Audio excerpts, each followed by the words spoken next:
한국당 연일 김정숙 여사에게 견제고 날리는 이유가? 정말 이상하죠. 이게요. 요새 혹시 들어보셨어요? 인이보다 쑥이. 여사돌. 여사돌? 이것 때문입니다. 예, 지난달까지 문재인 대통령의 지지율이 70% 이하로 떨어졌을 때도 김정숙 여사 지지율은 70%였습니다. 그래서 이게 그 김정숙 여사 인기가 치솟으니까 이런 일이 벌어졌죠. 예, 그리고 이게 역대에 영부인을 이렇게 때린 경우 전무했다는 거. 예, 근데 이게 이제 그 자유한국당의 막말남매가 있습니다. 막말남매. 홍준표 대표하고 유여의 최고가 서로 또 막말하면 견제하면서. 아니 막말남매라고 기분 나빠요. 막말 삼촌 조카.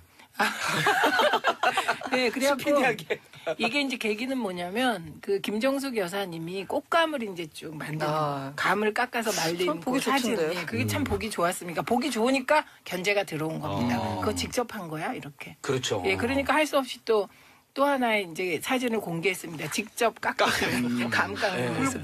그랬더니 그거 할 시간에 민생 챙겨라 이렇게 또 한 겁니다. 또 옷 입어도 태도 안 난다 그래서 정명 씨가 공격을 했잖아요. 예, 그분은 수사받고 있습니다. 가만두면 안 돼요. 네. 그리고 가만히 뒤집어 씌워야지. 예, 김 여사가 필리핀 순방 때 말춤 추셨잖아요. 그래서 막 너무 분위기가 너무 좋았죠. 그러니까 너무 좋았는데. 예, 서민들이 살기 힘든데 웬 막말이냐. 이렇게 홍준표 대표도 쳤어요 지난번 대선 때. 그렇죠. 그리고 장제원 의원은 북한의 핵도발과 미사일 협박이 전 세계를 분노시키고 있는 시점에 외국에 나가 말씀 줬냐 이렇게. 뭐 인상 찌그리고 앉아 있어요. 아니 말이 정유라 탔잖아요. 그러니까 국민들에게 적폐청산의 일종의 시그널이었다. 청와대 국민청원 게시판 100일 맞았다. 이거 너무 좋은 거예요. 이게 아까 말씀하신 낙태죄도 사실 이 국민청원 게시판에 20만 건 이상이 접수돼서 조국 수석이 답변을 한 거거든요.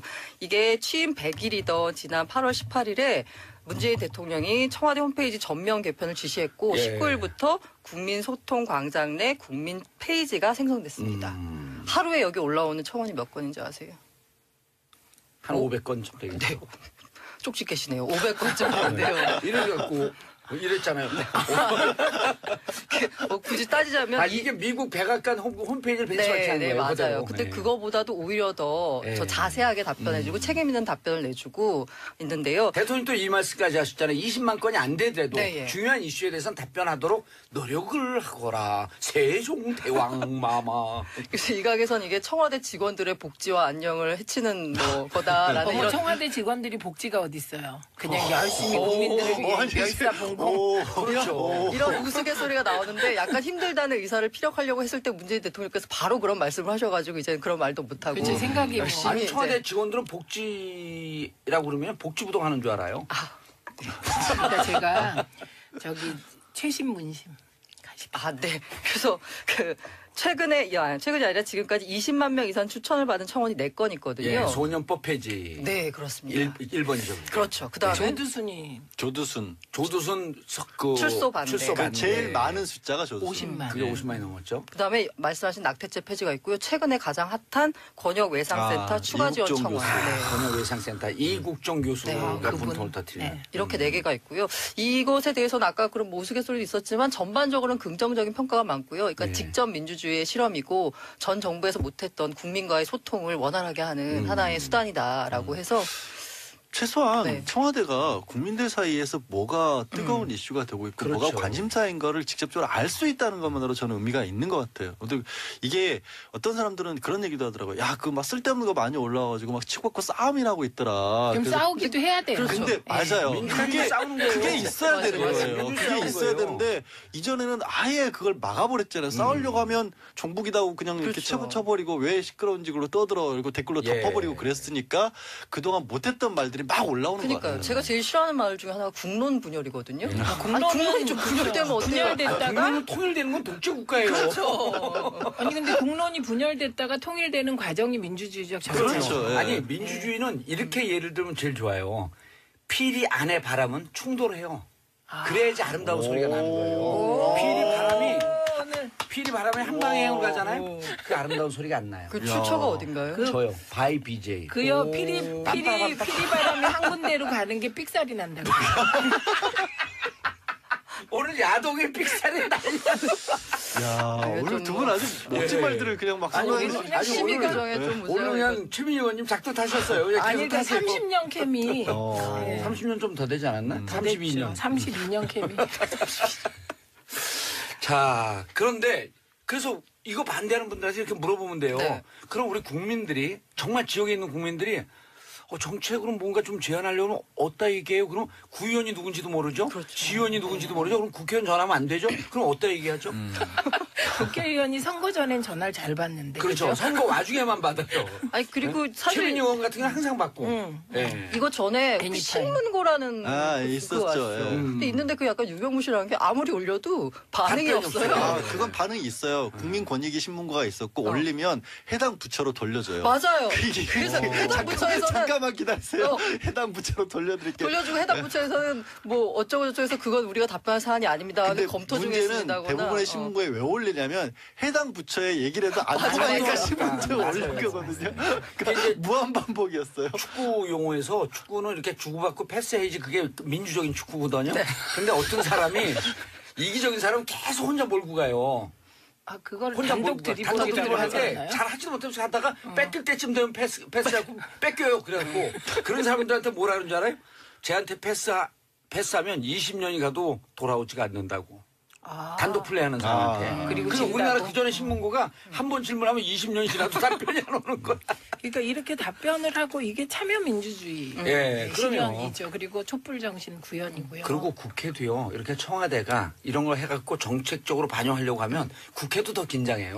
행정부가 저렇게 하는데 국민의 대의기관이 우리가 사실은 대의민주주의를 그렇죠. 살리기 위해서 더 열심히 해야 돼. 이게 상호 긴장 상태에서 경쟁하는 건데 국민들만 행복해지는 거죠. 그 조두순 청원 같은 경우가 저는 이제 변호사다 보니까 어쩔 수 없이 이건 안 된다는 말씀만 많이 들었는데 안 된다고 해서 그게 끝나는 건 아니라는 그렇죠. 거죠. 그러면 어, 앞으로 비슷한 사례에서는 어떻게 할지 막아야 된다는 것도 있고 제가 요즘에 실제로 형량들을 보면 뭐 살인죄라든가 아동대상 범죄 같은 걸 보면 불과 한 5, 6년 사이에 엄청나게 강하게 됐거든요. 아. 그건 여론의 힘이에요. 과거에 그러니까 살인죄 같은 게 15년, 17년 나오던 게 요즘 25년으로 10년이 늘어났거든요. 맞아요. 그게 정말로 언론과 여론의 힘이에요. 그러니까 현장에서 느껴요. 그거를. 아니 그리고 과거에 전두환 군사독재 정권 시절에 보안감호라고 하는 게 자기들 권력을 유지하기 위해서 이른바 이제 반대하는 세력을 잡기 위해서 이제 그런 걸 썼지만 그렇죠. 사회 감호라고 하는 게 지금 이 시점에서 독재 정권이 아니기 때문에 성범죄나 이런 등등에 대해서 한번 고려해 볼 수 있지 않을까 이런 논의가 논의가 시작되는 거예요. 시작되는 거예요. 예. 과거에는 네? 립보이면 이제 형법으로 예를 들어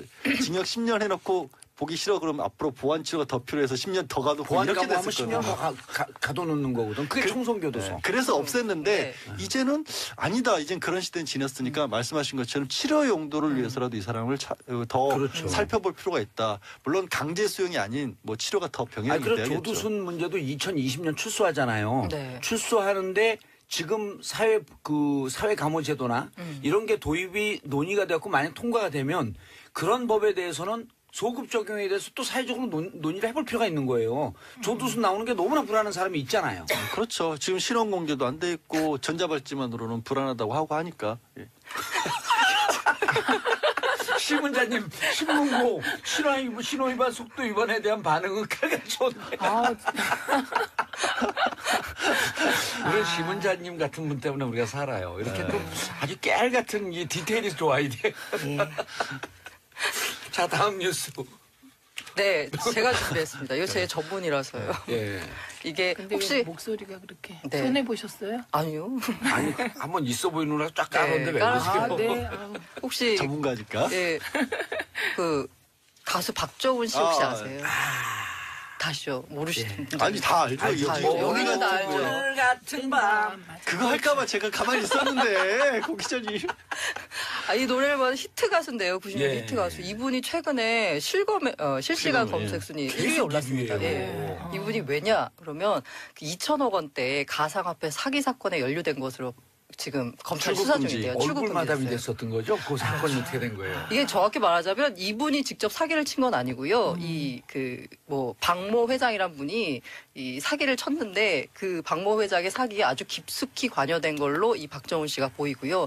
이 박모 회장이 자금을 해외로 빼돌리기 위해서 미장 계열사를 하나 설립한 것으로 보이는데 거기 대표가 박정훈 씨고 이분이 사기를 벌이면서 전국에 설명회를 다닐 때 이 박정훈 씨가 얼굴 마담으로 와서 이렇게 홍보를 했던 거고요. 뭘 사기친 거예요? 이게 정확히 말씀드리면 이게 이제 가상화폐라고 하는데 제일 많이 들어보시는 게 비트코인이라고 예. 들어보셨죠. 그게 시가총액이 가장 큰 가상화폐고요. 예. 2위가 이더리움이라는 겁니다. 이더리움이 높진 않지만 제일 많이 거래되고 있는 거죠. 뭐 그렇진 가격대는 제일 않습니다. 높진 않던데? 가격대는 제일 높지 않죠. 예. 지금 비트코인이 우리나라 시세로 오늘 보니까 한 1,100만 원쯤 되고요. 1112만 원이요. 방금 확인했습니다. 네. 안타까운 게 연초에는 120만 원이었는데 이렇게 예. 뛰었습니다. 네. 그리고 그 이더리움 같은 경우는 지금 한 54만 원, 55만 원대. 55만 원대 요 정도의 거래대가 있고요. 근데 이더리움이 연초에 2만 원이었어요. 그런 말씀하시면. 네. 근데 이분의 사기는 뭐냐면 이 이더리움을 뭐 팔겠다 이런 게 아니라 그 가상화폐를 얻는 방법이 두 가지가 있습니다. 하나는 이제 직접 거래소 같은 데서 사는 거고요. 거. 이게 가장 일반적이고 하나는 채굴이라는 방법이 있거든요. 이 채굴이 말이 채굴이지 쉽게 말하면 엄청나게 많은 컴퓨터를 돌려서 일종의 그 복잡한 연산식을 풀면은 그 보상으로 가상화폐가 주어지는 거거든요. 근데 지금 현재 말씀드린 비트코인은 채굴이 거의 불가능하고요. 너무 어려워서 그래서 이건 전문 채굴업자들이 하는 거고 국내에서 많이 한다는 채굴이 바로 이 이더리움입니다. 이건 이제 PC를 사서 하면 되는 거거든요. 근데 이분이 한 게 뭐냐면 이 채굴기를 파는 다단계 사기였습니다. 그러니까 채굴기 이른바 PC를 파는 거죠. 그렇죠. 이렇게 피시처럼 생긴 요런 네. 건데 이제 채굴기를 파는 건데 그러니까 투자자들한테 가가지고 이 채굴기를 하나 사면 채굴기가 한 300만 원가량이 하나 사면 여기서 한 달에 이더리움이 뭐 2개가 나온다. 0.2개가 나온다. 몇 3개가 개가 나온다. 이렇게 예. 얘기를 해가지고 야 그러면 5개월 만에 원금을 회수할 수 있어. 그리고 2년이거든요. 계약 기간이. 2년 동안 그 나머지 기간 동안 나오는 건 다 네가 갖는 거야. 얼마나 이익이니.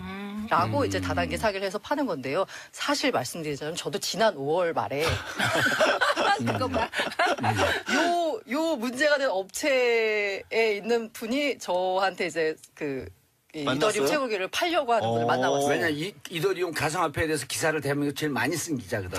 고란 기자가. 돈 많이 벌었겠네요. 아니 뭐 그렇진 않고요. 어쨌든 그래서 그래서 만났는데. 이제 후배가 저한테 물어보는 거예요. 선배 이거 괜찮은 거예요?라고 물어봐서 저도 이제 채굴기. 호기심에 아니 도대체 이게 뭐지 하고 가봤더니 그 원리는 그렇고요. 근데 원리만 놓고 보면 맞는데 구조가 이상한 게 왜 그 사람이 나한테 채굴기 하나를 보면 그 사람한테 돈이 20%가 떨어져요. 고기자가 사면 그 사람도 그 돈을 사람이 갖는다는 그 거죠? 사람은 그게 20%가 떨어져요. 다단계네. 그러죠. 그래서 근데 이게 20%만 있는 게 아니라 이걸 또 밑에 무슨 가지치기를 바이너리 옵션이라는 무슨 전문 용어가 있더라고요. 뭐 가지치기를 이렇게 해서 양쪽의 균형을 맞추면 또 10%가 떨어지고. 그럼 피라미드네. 그러니까. 다단계 피라미드 그거죠. 그래서 너무 이상한 거예요. 그럼 내가 사는데 결과적으로 이 사람한테 한 30%가 떨어지는 거잖아요. 그러면 이게 너무 말이 안 되는 그럼 이제 거잖아요. 고란 기자가 그걸 산 다음에 또 고란 기자가 그 중간 팔아. 에이전시가 되고 예, 다른 사람에게 그렇죠. 팔고 예. 그럼 나한테 또 30% 떨어지니까 아니, 다단계 그게 그 마력이 아주 전형적인 방법이네. 네. 그리고 이더리움이니 비트코인이 어려운 것 같지만 사실은 딱 내용은 옛날에 아프리카 금광이랑 똑같은 얘기잖아요. 그렇죠. 그게 뭐냐면 그래서 이름도 예. 채굴. 그래서 제가 금융감독원 이 불법 금융대응단 분들하고 아주 친한데 이분들한테 물어봤더니 다단계 사기 구조는 똑같다. 똑같아요. 코인 그러니까 이 비트코인하고 이런 이름만 코인으로만 바뀐 거다. 소재만 바뀌었을 뿐이지. 맞아요. 그리고 용어만 달라졌어요. 그래서 지금 소위 선릉역에 가면 그런 빌딩 하나가 전부 다다 그런 사기 업체들이 있는 빌딩이 있대요. 그리고 거기는 그런 건물은 어떤 건물인 줄 알아요? 준공도 떨어지지 않은 불법 건물이에요.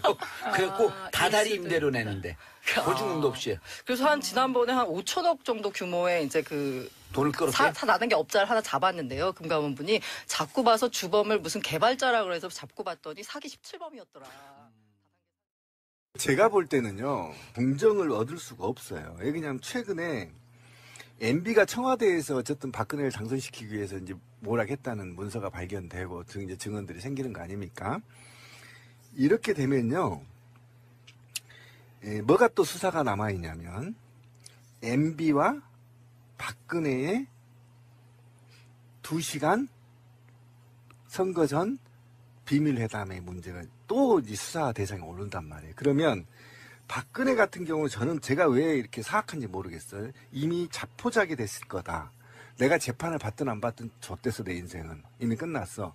라고 생각하기 때문에 재판에 몰입할 수가 없어요. 왜냐하면 죄가 지금 한두 가지 14개인가 13개인가 되거든요. 여기다 더 계속 추가될 거 아닙니까? 거의 자포자기 상태고 종신력을 면키 어렵고 어차피 이렇게 해봐야 씨발 누군가가 또 사면해 줄 거란 말이에요. 전직 대통령이라고. 그러니까 얘는 관심 없는 거 알아서 해. 씨발 죽이든지 말든지 이 상태에 돌입해 있다. 맞는 것 같아요. 그 예측이 맞는 게 재판정에서 심리가 열리는 와중에 퍼져서 잠도 자고 그랬던 거 보면 맞는 것 같고요. 사실은 또 한 가지 중요한 이슈가 박근혜는 1심 판결이 10월 달에 날 예정이죠. 구속기한 만료. 4월달 구속됐으니까. 빠르면 10월 달에 10월 중순에 1심 판결이 날 계획인데 이재용은 8월이에요. 이재용은 8월에 판결이 날 거거든요. 구속기한 만료 때문에. 2달 빠릅니다. 그래서 박근혜 변호인단 측에서는 박근혜가 그렇게 생각할 리는 없고 박근혜는 신민님 말씀대로 이제 자포자기 아예 될 대로 되라 이렇게 가는 것 같고 변호인단 측에서는 이재용 재판의 결과를 보고 대책을 세우자. 지금은 답이 없다. 아마도 이런 전략으로 나가는 거 아닌가 싶어요. 저는 이제 박근혜 쪽이든 이재용 쪽이든 뇌물죄만 막으면 되거든요. 네. 뇌물죄만 막으면 돼. 그러니까 그 뇌물죄를 막기 위해서 지금까지 계속해서 논리를 만들어 왔는데 어떤 의도가 있던 간에 지금 정유라가 완전히 판을 깨는 거예요. 네. 그러니까 당황할 수밖에 없죠. 정말 살모사 같은 거지. 심의하면 이렇게 생각할 수도 있지. 우리 성물들은 정유라가 최순실을 버렸나? 엄마의 재산을 가로채기 위해서 이렇게 생각할 수도 있는 거라고요. 알겠습니다. 정유라가 이재용 관련한 재판에 나왔는데 원래 안 나온다 그랬어요. 요즘에 이제 박근혜가 국민들한테 아웃 오브 안중이다 보니까 화제가 그렇게 크게 되지 않았는데 정유라가 안 나온다는 재판에 나와가지고 결정적인 증언들을 몇 개 해버렸어요. 자기 엄마가 한 이야기. 네 말이라고 생각해. 삼성이 다 해줘. 이런 식의 이야기 증언을 해준 거예요. 그러니까 이제 삼성 쪽에서 깜짝 놀래가지고 증거력 있는 발언 아니다 이렇게 얘기하고 있고 심지어 최순실 변호인인 이경재인가? 네. 그 사람 등등의 변호인들 사퇴도 생각하고 있다. 이 정도까지 나오고 있거든. 지금 변호인단에서 지금 심각한 문제가 걸린 게 본인들이 변호하는 사람들이 박근혜, 최순실, 정유라거든요.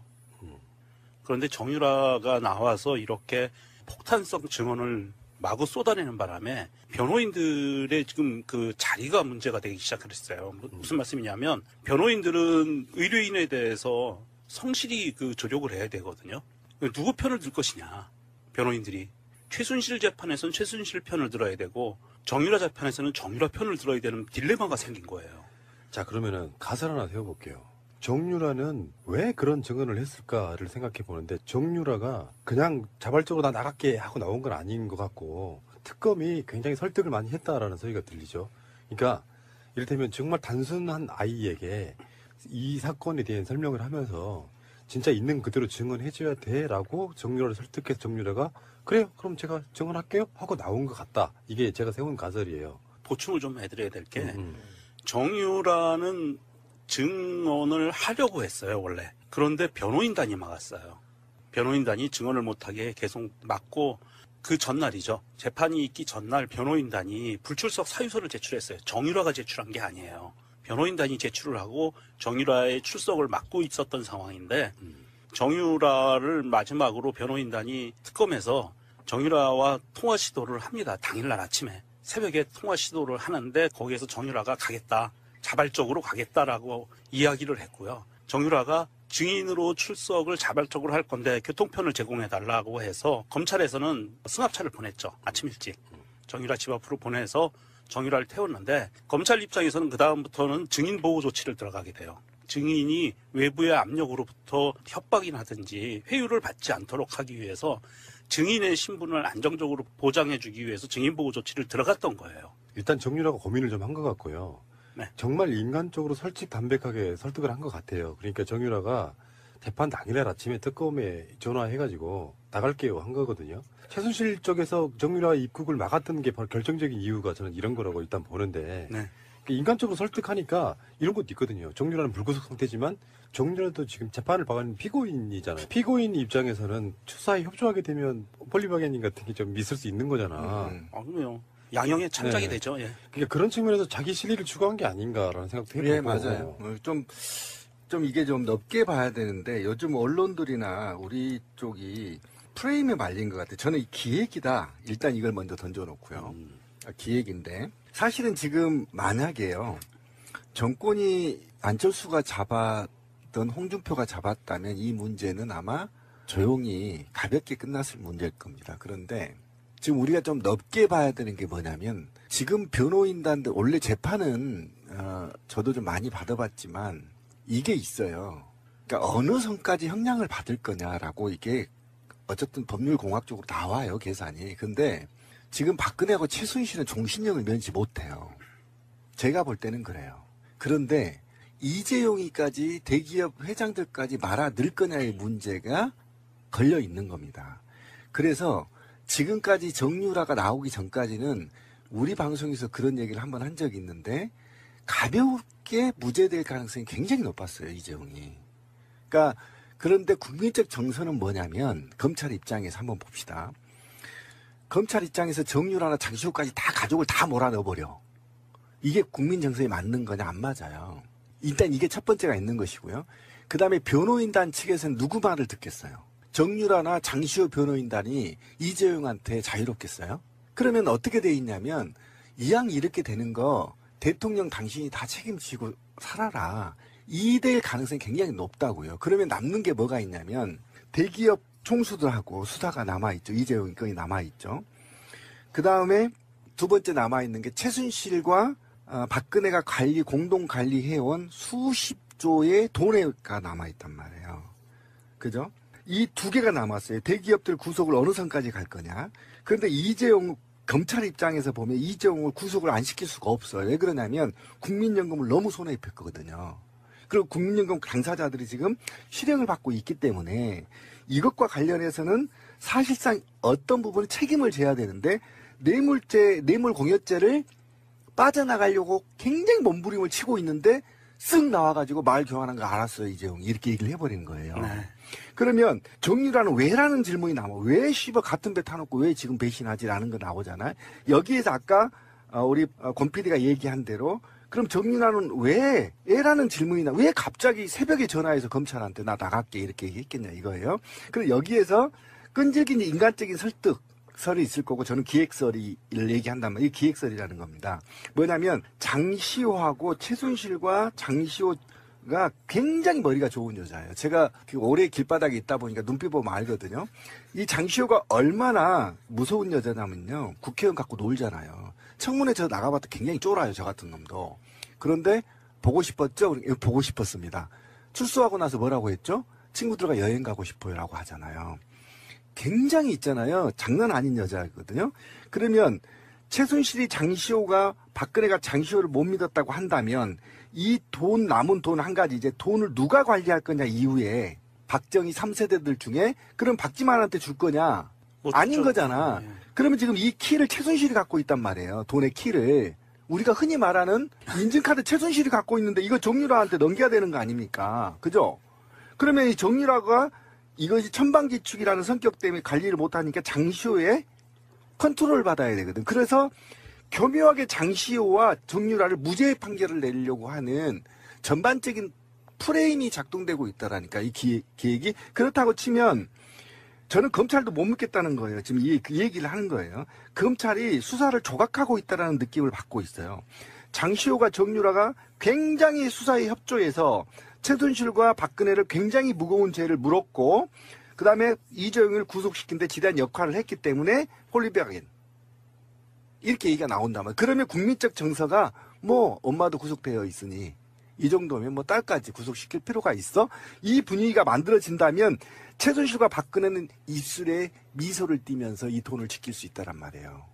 그런데 그 부분에 대해서는 제가 조금 반론을 제기하고 싶은 게 일단은 장시호와 정유라는 다른 이유는 없는 것 같아요. 자기 아이들, 엄마로서의 아이들의 관계가 가장 큰 그 동기가 됐던 것 같고요. 이게 기획설이라고 보기에는 조금 제가 무리라고 보는 게 이미 국회에 박근혜 최순실에 관련된 자금 환수법이 상정이 돼 있어요. 물론 이제 거기에 뭐 저 자유한국당이나 바른정당 이쪽에서는 참여 안 하고 있지만 이미 법안이 상정이 돼 있고 이 법안이 때가 되면 무르익으면 통과가 될 거라고 봐요. 통과가 되면 낱낱이 다 찾아서 환수할 수 있거든요, 국고로. 그렇다고 봤을 때 이것을 걔네들이 단순히 그 돈을 지키기 위해서 정유라와 장시호를 풀어주게 한다는 거는 조금 좀 무리가 좀 있는 것 같고요.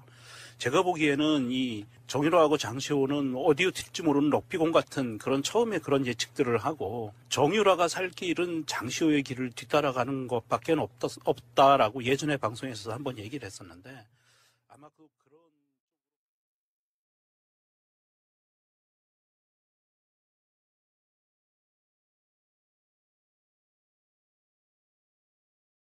거가 한 번 질문하면 20년이 지나도 답변이 안 오는 거야.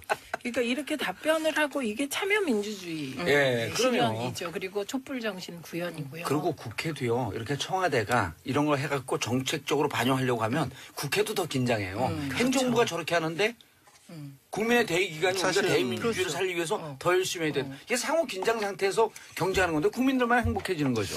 조두순 청원 같은 경우가 저는 이제 변호사다 보니까 어쩔 수 없이 이건 안 된다는 말씀을 많이 들었는데 안 된다고 해서 그게 끝나는 건 아니라는 그렇죠. 거죠. 그러면 앞으로 비슷한 사례에서는 어떻게 할지 막아야 된다는 것도 있고 제가 요즘에 실제로 형량들을 보면 뭐 살인죄라든가 아동대상 범죄 같은 걸 보면 불과 한 5, 6년 사이에 엄청나게 강하게 됐거든요. 그건 여론의 힘이에요. 과거에 그러니까 살인죄 같은 게 15년, 17년 나오던 게 요즘 25년으로 10년이 늘어났거든요. 맞아요. 그게 정말로 언론과 여론의 힘이에요. 그러니까 현장에서 느껴요. 그걸. 아니 그리고 과거에 전두환 군사독재 정권 시절에 보안감호라고 하는 게 자기들 권력을 유지하기 위해서 이른바 이제 반대하는 세력을 잡기 위해서 이제 그런 걸 썼지만 그렇죠. 사회 감호라고 하는 게 지금 이 시점에서 독재 정권이 아니기 때문에 성범죄나 이런 등등에 대해서 한번 고려해 볼 수 있지 않을까 이런 논의가 논의가 시작되는 시작되는 거예요. 거예요. 예. 과거에는 밑보이면 이제 형법으로 예를 들어 징역 10년 해놓고 보기 싫어 그러면 앞으로 보안 치료가 더 필요해서 10년 더 가도 이렇게 보안감호하면 됐었거든요. 10년 가둬놓는 거거든. 그게 총선교도소. 네. 그래서 없앴는데 네. 이제는 아니다. 이젠 그런 시대는 지났으니까 말씀하신 것처럼 치료 용도를 위해서라도 이 사람을 더 그렇죠. 살펴볼 필요가 있다. 물론 강제 수용이 아닌 뭐 치료가 더 병행이 아니, 그럼 돼야겠죠. 조두순 문제도 2020년 출소하잖아요. 네. 출소하는데 지금 사회 감호 제도나 이런 게 도입이 논의가 되었고 만약 통과가 되면 그런 법에 대해서는 소급 적용에 대해서 또 사회적으로 논의를 해볼 필요가 있는 거예요. 조두순 나오는 게 너무나 불안한 사람이 있잖아요. 그렇죠. 지금 신원 공개도 안 돼 있고 전자발찌만으로는 불안하다고 하고 하니까. 예. 시문자님 신문고 신호위반 속도 위반에 한국당 연일 김병숙 여사에게 견제고 날리는 이유가 정말 이상하죠. 어허. 이게 요새 혹시 들어보셨어요? 인이보다 숙이. 아. 여사돌.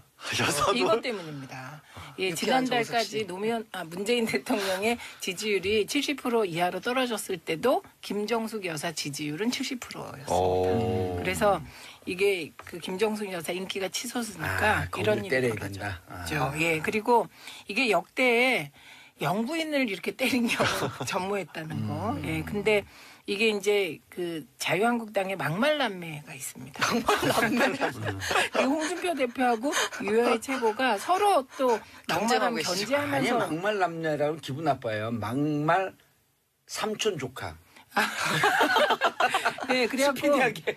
이게 이제 계기는 뭐냐면 그 김정숙 여사님이 꽃감을 이제 쭉 만드는 감을 깎아서 말린 참 보기 사진. 좋던데. 예, 그게 참 보기 좋았습니까? 보기 좋으니까 견제가 들어온 겁니다. 그거 직접 한 거야 이렇게. 그렇죠. 예, 그러니까 할 수 없이 또 하나의 이제 사진을 공개했습니다. 직접 깎은 감 깎는 모습. 그랬더니 그거 할 시간에 민생 챙겨라 이렇게 또 한 겁니다. 아, 또 옷 입어도 태도 안 난다 그래서 정명 씨가 공격을 했잖아요. 예, 그분은 수사받고 있습니다. 아, 가만두면 안 돼요. 네, 네. 그리고 가만히 뒤집어 씌워야지. 예, 김 여사가 필리핀 순방 때 말춤 추셨잖아요. 그래서 막 너무 분위기가 너무 좋았죠. 좋은들이 그러니까 너무 좋았는데. 예, 서민들이 살기 힘든데 웬 막말이냐. 이렇게 홍준표 대표가 대표도 쳤어요. 말렸습니다. 지난번 대선 때. 그렇죠. 그리고 장제원 의원은 북한의 핵도발과 미사일 협박이 전 세계를 분노시키고 있는 시점에 외국에 나가 말씀 줬냐 이렇게. 뭐 인상 찌그리고 앉아 있어요. 아니 말이 정유라 탔잖아요. 그러니까 국민들에게 적폐청산의 일종의 시그널이었다. 청와대 국민청원 게시판 100일 맞았다. 이거 너무 좋은 거예요. 아, 이게 아까 말씀하신 낙태죄도 사실 이 국민청원 게시판에 20만 건 이상이 접수돼서 조국 수석이 답변을 한 거거든요. 이게 취임 100일이던 지난 8월 18일에 문재인 대통령이 청와대 홈페이지 전면 개편을 지시했고 예. 19일부터 국민소통 광장. 올라오는 거 그러니까요. 같아요. 제가 제일 싫어하는 말 중에 하나가 국론 분열이거든요. 국론은 국론이 좀 분열되면 어때요? 분열됐다가 국민은 통일되는 건 독재국가예요. 그렇죠. 아니 근데 국론이 분열됐다가 통일되는 과정이 민주주의적 절차죠. 그렇죠. 예. 아니 민주주의는 이렇게 예를 들면 제일 좋아요.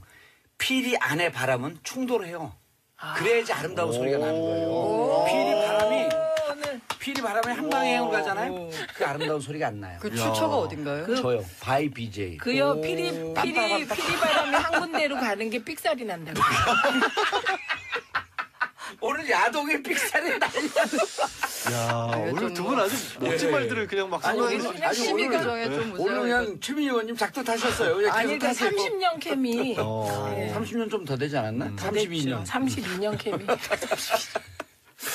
자, 그런데 그래서 이거 반대하는 분들한테 이렇게 물어보면 돼요. 네. 그럼 우리 국민들이 정말 지역에 있는 국민들이 정책으로 뭔가 좀 제안하려면 어디다 얘기해요? 그럼 구의원이 누군지도 모르죠? 지의원이 누군지도 모르죠? 그럼 국회의원 전화하면 안 되죠? 그럼 어디다 얘기하죠? 국회의원이 선거 전엔 전화를 잘 받는데. 그렇죠. 그죠? 선거 와중에만 받아요. 아니 그리고 최민희 사실 의원 같은 경우는 항상 받고. 예. 이거 전에 애니타임. 신문고라는 아, 그거 있었죠. 아시죠? 예. 근데 있는데 그 약간 유명무실한 게 아무리 올려도 반응이 답변이 없어요. 없어요. 아, 그건 반응이 있어요. 국민권익위 신문고가 있었고 올리면 해당 부처로 돌려줘요. 맞아요. 그게- 그래서 해당 부처에서는 잠깐만 기다리세요. 어. 해당 부처로 돌려드릴게요. 돌려주고 해당 부처에서는 뭐 어쩌고 저쩌고 해서 그건 우리가 답변할 사안이 아닙니다. 근데 검토 문제는 중이었습니다거나. 대부분의 신문고에 왜 올리냐면 해당 부처에 얘기를 해도 안 맞아요. 들어가니까 신문고에 맞아요. 올린 맞아요. 거거든요. 그러니까 무한 반복이었어요. 축구 용어에서 축구는 이렇게 주고받고 패스해야지 그게 민주적인 축구거든요. 근데 어떤 사람이 이기적인 사람은 계속 혼자 몰고 가요. 아, 그걸 혼자 단독 몰고 드리블이라고 드리블 하지 하는데 않나요? 잘 하지도 못하면서 하다가 뺏길 때쯤 되면 패스하고 뺏겨요. 그래갖고 그런 사람들한테 뭐라 그러는 줄 알아요? 쟤한테 패스하면 20년이 가도 돌아오지가 않는다고. 아. 단독 플레이하는 사람한테. 그리고 그래서 진다고? 우리나라 기존의 신문 내 국민 페이지가 생성됐습니다. 하루에 여기 올라오는 청원이 몇 건인지 아세요? 한 500건 정도 되겠죠. 쪽지 깨시네요. 500건쯤 되는데요. 이래갖고 이랬잖아요. 굳이 따지자면 아 이게 미국 백악관 홈페이지를 배치한 네, 거예요. 맞아요. 그대로. 근데 네. 그거보다도 오히려 더 네. 자세하게 답변해주고 책임 있는 답변을 내주고 있는데요. 대통령이 또 이 말씀까지 하셨잖아요. 20만 건이 안 되더라도 네, 예. 중요한 이슈에 대해서는 답변하도록 노력을 하거라. 세종대왕마마. 그래서 일각에선 이게 청와대 직원들의 복지와 안녕을 해치는 거다라는 어머, 이런 청와대 직원들이 복지가 어디 있어요? 그냥 열심히 국민들을 위해 열사봉공. 그렇죠. 이런 우스갯소리가 나오는데 약간 힘들다는 의사를 피력하려고 했을 때 문재인 대통령께서 바로 그런 말씀을 하셔가지고 이제 그런 말도 못하고 그치, 생각이 뭐. 열심히 아니 이제 청와대 직원들은 복지라고 그러면 복지부동 하는 줄 알아요. 그러니까 제가 저기 최신문심 네. 그래서 최근이 아니라 지금까지 20만 명 이상 추천을 받은 청원이 4건 있거든요. 예, 소년법 폐지. 네, 그렇습니다. 1번이죠. 그렇죠. 그다음에 조두순이 조두순. 조두순 출소 반대. 출소 그러니까 반대. 제일 많은 숫자가 조두순. 50만. 그게 50만이 넘었죠. 그다음에 말씀하신 낙태죄 폐지가 있고요. 최근에 가장 핫한 권역 외상센터 아, 추가 지원 이국종 청원. 교수. 네. 권역외상센터 이국종 교수가 네, 분통을 터뜨리는. 네. 이렇게 4개가 있고요. 이것에 대해서는 아까 그런 모수갯소리도 있었지만 전반적으로는 긍정적인 평가가 많고요. 그러니까 네. 직접 민주주의의 실험이고 전 정부에서 못했던 국민과의 소통을 원활하게 하는 하나의 수단이다라고 해서 최소한 네. 청와대가 국민들 사이에서 뭐가 뜨거운 이슈가 되고 있고 그렇죠. 뭐가 관심사인 거를 직접적으로 알 수 있다는 것만으로 저는 의미가 있는 것 같아요. 근데 이게 어떤 사람들은 그런 얘기도 하더라고요. 야, 그 막 쓸데없는 거 많이 올라와가지고 막 치고받고 싸움이 나고 있더라. 좀 그래서 싸우기도 해야 돼요. 근데 맞아요. 민주주의가 싸우는 거예요. 그게 있어야 맞아요. 되는 맞아요. 거예요. 민주주의 그게 싸우는 있어야 거예요. 되는데 이전에는 아예 그걸 막아버렸잖아요. 싸우려고 하면 정북이다고 그냥 이렇게 그렇죠. 쳐버리고 왜 시끄러운지 그걸로 떠들어 그리고 댓글로 예. 덮어버리고 그랬으니까 그동안 못했던 말들이 막 올라. 에 대한 반응은 칼같이 좋네. 아, 이런 시문자님 같은 분 때문에 우리가 살아요. 이렇게 또 아주 깨알 같은 이 디테일이 좋아야 돼. 예. 자, 다음 뉴스. 네, 제가 준비했습니다. 이거 제 전문이라서요. 예. 이게 근데 혹시 왜 목소리가 그렇게 네. 손해 보셨어요? 아니요. 아니, 한번 있어 보이느라 쫙 깔았는데 왜 깔았어요. 아, 그러세요? 네. 아우. 혹시 전문가니까. 네, 그 가수 박정훈 씨 혹시 아, 아세요? 다시요. 모르시는 분들. 아니 다 알죠. 다 이거 알죠. 여기는 다 알죠. 오늘 같은 밤. 그거 할까봐 제가 가만히 있었는데 고 기자님. 이 노래를 보면 히트 가수인데요. 90년대 예. 히트 가수. 이분이 최근에 실시간 실검, 검색 순위 계속 1위에 올랐습니다. 일위예요. 예. 이분이 왜냐? 그러면 그 2천억 원대 가상화폐 사기 사건에 연루된 것으로 지금 검찰 수사 중인데요. 얼굴 마담이 됐어요. 됐었던 거죠? 그 사건이 어떻게 된 거예요? 이게 정확히 말하자면 이분이 직접 사기를 친 건 아니고요. 박모 회장이란 분이 이 사기를 쳤는데 그 박모 회장의 사기에 아주 깊숙이 관여된 걸로 이 박정훈 씨가 보이고요. 이 박모 회장이 자금을 해외로 빼돌리기 위해서 미장 계열사를 하나 설립한 것으로 보이는데 거기 대표가 박정훈 씨고 이분이 사기를 벌이면서 전국에 설명회를 다닐 때 이 박정훈 씨가 얼굴 마담으로 와서 이렇게 홍보를 했던 거고요. 뭘 사기친 거예요? 이게 정확히 말씀드리면 이게 이제 가상화폐라고 하는데 제일 많이 들어보시는 게 비트코인이라고 예. 들어보셨죠.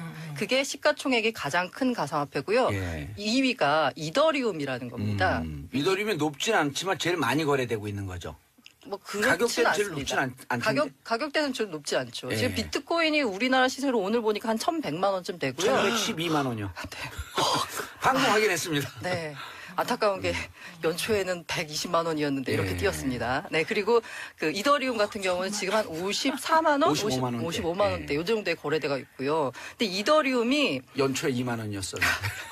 그런 말씀하시면. 네.